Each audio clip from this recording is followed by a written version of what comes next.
Soyez bénis, soyez bénis. Combien de personnes connectées? Ok. Que la paix et la grâce de Dieu soient avec nous.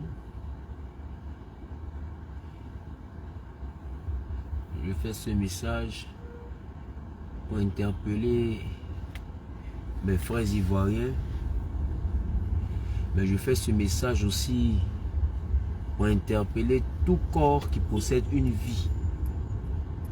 Tout être humain qui possède en lui souffle de vie doit écouter ce message et faire attention. La Bible nous dit que la nature nous enseigne les choses de Dieu. Le quotidien nous enseigne les choses de Dieu. À force de voir des choses se passer autour de nous, doucement. L'accélération dans ses coups, ma vidéo.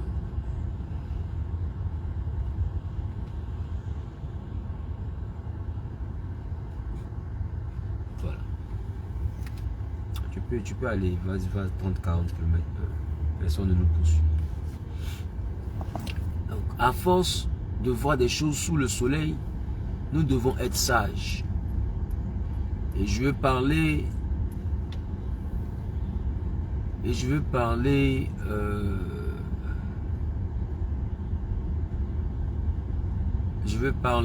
à tous mes frères, à toutes mes soeurs. Laissez-moi stabiliser un peu cet appareil. Voilà. Donc, voici une chose que je veux prendre pour illustrer mon propos, qui est l'actualité, mais qui va nous permettre en même temps de voir comment Dieu fait ces choses. Une compétition qu'on appelle la CAN. Voici une compétition où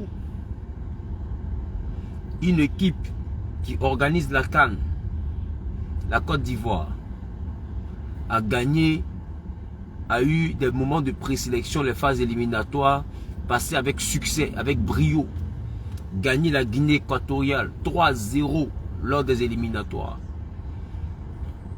a montré une performance hors pair lors des éliminatoires.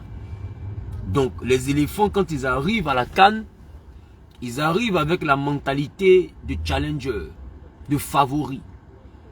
Ils prennent la Guinée-Bissau, c'est ça non? Ils tapent la Guinée-Bissau 2-0. Donc ils gagnent encore en confiance. Ils vont avec la fierté qu'ils ont contre le Nigeria. Coup de sifflet de l'arbitre, penalty, Nigeria met 1-0, match est fini. Ils se sont dit, on a perdu contre le Nigeria, mais c'est rien. Parce qu'il y a notre femme qui arrive. Cette femme-là s'appelle la Guinée équatoriale. Elle se rappelle qu'il y a des années en arrière, on l'a tapé 3-0. Rempli de fierté, rempli d'orgueil et d'assurance, la Côte d'Ivoire s'aventure devant la Guinée équatoriale. La Côte d'Ivoire s'aventure devant la Guinée équatoriale. Résultat des courses, l'humiliation. Regardez une CAN où Dieu nous apprend que tous ceux qui viennent avec trop de confiance finissent par être humiliés. Tous ceux qui viennent avec trop de confiance finissent par être humiliés. Nous sommes venus très confiants avec... Appelle ta maman, dis que je suis en direct. Nous sommes venus très confiants avec un résultat du passé lié au fait que nous puissions avoir la victoire sur la Guinée équatoriale. Parce qu'on s'est dit hier, on les a gagnés 3-0. Ce sont des femelles, ce sont des femmes. Il n'y a rien devant. Ils nous ont rencontrés. Ceux qui étaient femmes hier, bim, Dieu nous a confondus sur notre propre sol. Pourquoi? Parce qu'on était enflé d'orgueil. L'orgueil étant brisé, découragé, le Maroc gagne son match et nous qualifie pour qu'on comprenne que ce n'est pas notre capacité, ce n'est pas notre force, ce n'est personne d'autre que Dieu qui a voulu nous remettre dans la course. Et le Maroc gagne et la Côte d'Ivoire est qualifiée. Le Maroc aussi est un challenger. Maroc est le demi-finaliste de la précédente Coupe du Monde. C'est ça non? Seul pays africain allé en demi-finale à la précédente Coupe du Monde. Donc quand on regarde le Maroc, ils ont gagné presque tous leurs matchs. On se dit, les Marocains sont très forts. Donc eux aussi peut-être ils ont gagné en assurance. Résultat des comptes, Maroc éliminé. en huitième de finale. Comme pour dire que remarquez que Dieu est en train de nous enseigner que tous ceux qui sont trop sûrs tomberont. Maroc éliminé, Côte d'Ivoire ressuscité, Sénégal détenteur du titre. Quand eux ils imaginent que Nigeria a gagné Côte d'Ivoire, Guinée équatoriale a gagné, a humilié la Côte d'Ivoire, ils se disent que la Côte d'Ivoire est faible. Voilà pourquoi ils ont du mal à digérer la défaite. Non, c'est eux les tenants du titre. En plus, ils ont Sadio Mané, ils ont des grands attaquants, ils ont des grands joueurs. Ils se sont dit, la Côte d'Ivoire, c'est un repas qu'on va manger rapidement. Ils viennent encore sur le terrain avec le même orgueil que la Côte d'Ivoire a eu devant la Guinée équatoriale. Elle a été humiliée. Ils viennent avec le même orgueil que le Maroc a eu. Il a été humilié. Ils viennent avec le même orgueil que la Guinée équatoriale qui s'est dit j'ai gagné la Côte d'Ivoire, j'ai mon huitième de finale. Là-bas je vais humilier les gens parce que je suis forte. J'ai fini première équipe de mon classement. Guinée équatoriale va avec son orgueil. Huitième de finale. Elle aussi on l'élimine pour briser son orgueil. Elle retourne à la maison. Côte d'Ivoire, cette CAN que Dieu organise dans notre mur nous enseigne quelque chose à nous Ivoiriens. Elle parle à un Ivoirien pour dire à un Ivoirien fais attention. Pour dire à tout homme qui vit dans cette nation, fais attention parce que l'orgueil est une chose que Dieu utilise sur notre sol pour nous enseigner une chose. Ne pense pas que tu es trop fort aujourd'hui. Il y a des faibles aujourd'hui qui étaient les forts d'hier. Je parle à quelqu'un qui a des oreilles, je parle à quelqu'un qui a un esprit. Je parle à quelqu'un qui est fort, je parle à quelqu'un qui a du pouvoir, je parle à quelqu'un qui a de l'argent aujourd'hui. Ne prends pas ta force pour acquis. La Guinée équatoriale s'est dit, j'ai fini première de ma poule. Alors je suis puissante parce que la Côte d'Ivoire a été humiliée devant moi. Elle rentre en huitième de finale. Bim! On l'humilie. Son orgueil est brisé. Elle est renvoyée à la maison. Le Sénégal arrive avec tout son orgueil. Ils se sont dit, mais la Côte d'Ivoire, c'est une femmelette. Nigeria a tapé la Côte d'Ivoire. Guinée équatoriale même a humilié la Côte d'Ivoire. Nous les Sénégalais, détenteurs du titre, Sadio Mané, tout le monde. Mais on va terminer le travail. Donc ils sont venus sur un terrain avec beaucoup d'orgueil. Troisième minute, bim, au fond. Ils vous disent, on vous avait dit, on est venu pour les humilier. Et ils ont commencé à avoir des sourires narquois. Ils ont commencé à avoir des sourires moqueurs étant sur le terrain. Ils ont commencé à être un but de leur personne. Ils ont commencé à se dire, voici, on vous avait dit qu'on venait terminer le travail. Enfin, le travail sera achevé. Coup du spectacle, l'orgueil sur le terrain, l'excès de fierté, l'excès d'assurance, beaucoup d'orgueil. Qu'est-ce que Dieu a fait? La même VAR qui nous avait fait avoir un penalty contre le Nigeria et puis le Nigeria nous a gagné 1-0. La même VAR est venue et cette même VAR a rétabli. Écoutez Dieu. Là où l'humiliation a commencé par la VAR et on a perdu contre le Nigeria, la même VAR est venue contre le Sénégal. Et bim! Égalisation avant les dernières minutes du match. On va aux prolongations, tir au but. Le géant sénégalais s'écroule. Avec tous ses grands joueurs. Avec la coupe dans sa main. Non, ce n'est que le Sénégal est tombé, la coupe s'est envolée. L'humilité est donc le message que Dieu veut donner à tous ceux qui regardent cette vanité qu'est le football.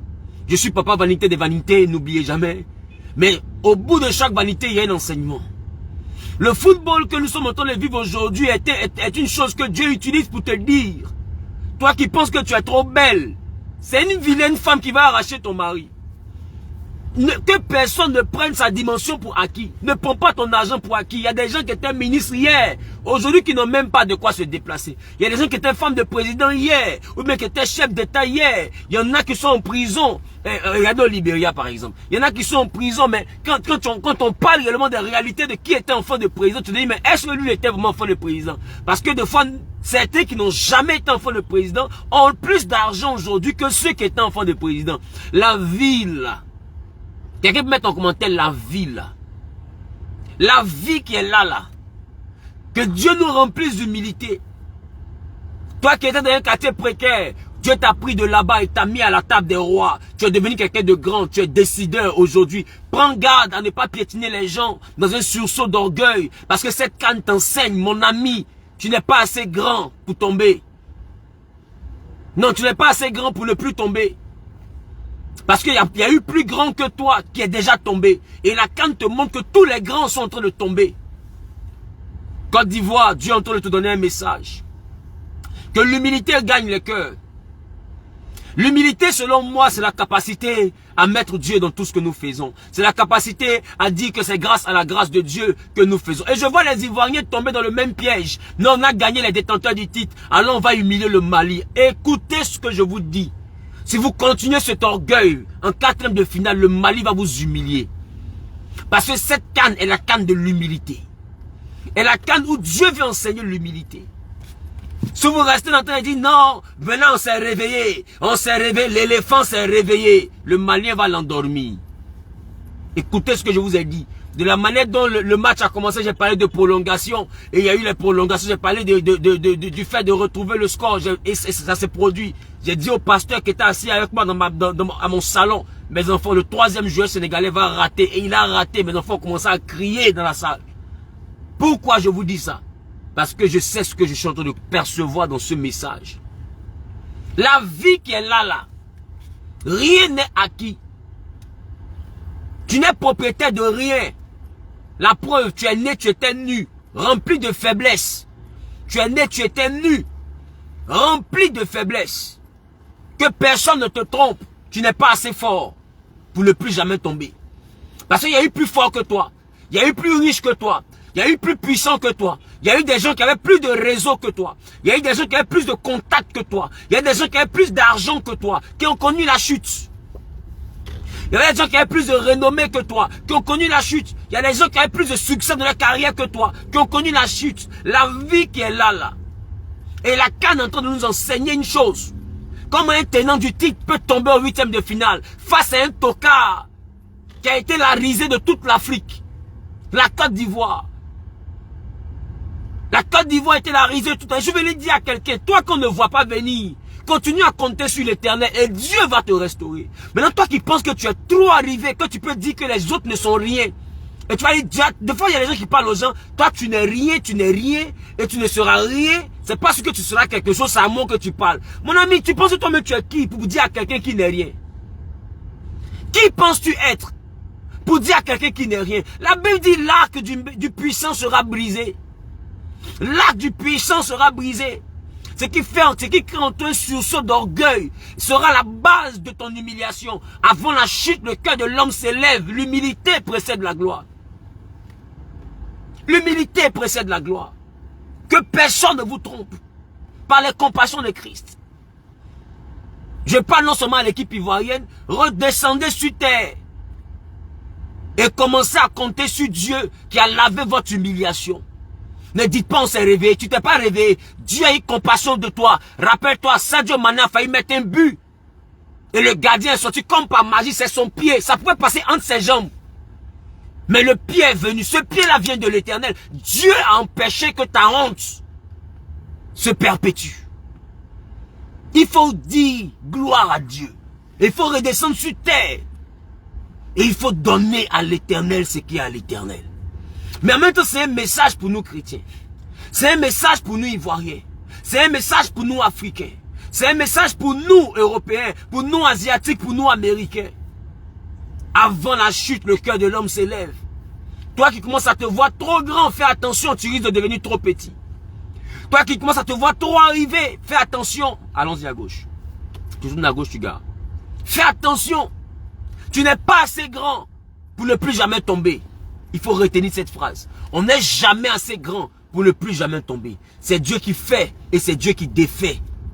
Et l'humilité, c'est la capacité à accepter ça. Que si je suis célébré aujourd'hui, c'est à cause de l'Éternel. Il y a des années, on ne savait pas qui était Zahui. Si aujourd'hui on connaît Zahui, c'est la pure grâce de Dieu. Il y a des années, en arrière, j'ai mangé pain sucré, œuf à crédit. Aujourd'hui, si je mange à ma faim, c'est encore là une grâce de Dieu. Toi qui étais chômeur et étudiant, quand tu n'étais qu'un simple étudiant à tes propres yeux, quand Dieu te rend cadre aujourd'hui, ne te vois pas comme quelqu'un. N'oublie pas l'étudiant que tu étais. N'oublie pas l'étudiante que tu étais. N'oublie pas le chômeur que tu étais. N'oublie pas la femme que tu étais. Et Dieu t'a donné un tel mariage. N'oublie pas qui tu étais. Ne parle pas des célibataires comme ça n'a rien à vivre. Tu as quitté dans le club des célibataires avant de te marier.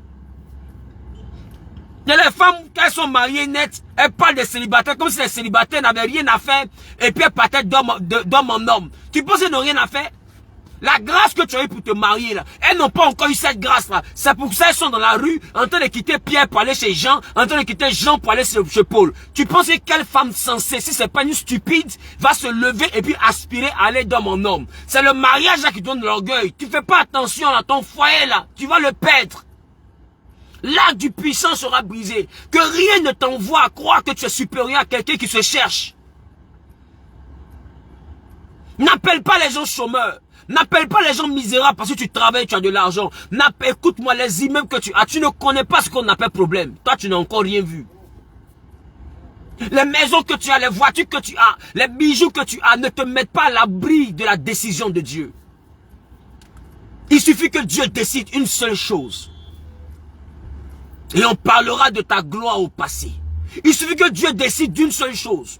Et on parlera de ton mariage au passé. Il suffit que Dieu décide d'une seule chose. On parlera de ta beauté au passé. Il y a des femmes qui ont été belles, mais laisse-moi te dire, quand tu les vois aujourd'hui, si on te dit que hier elle était jolie, tu vas dire que c'est faux. Parce que tout est quitté sur elle. La chair, tout est quitté sur elle. Son teint est devenu bizarre, noir, flou, foncé. Elle est devenue lugubre.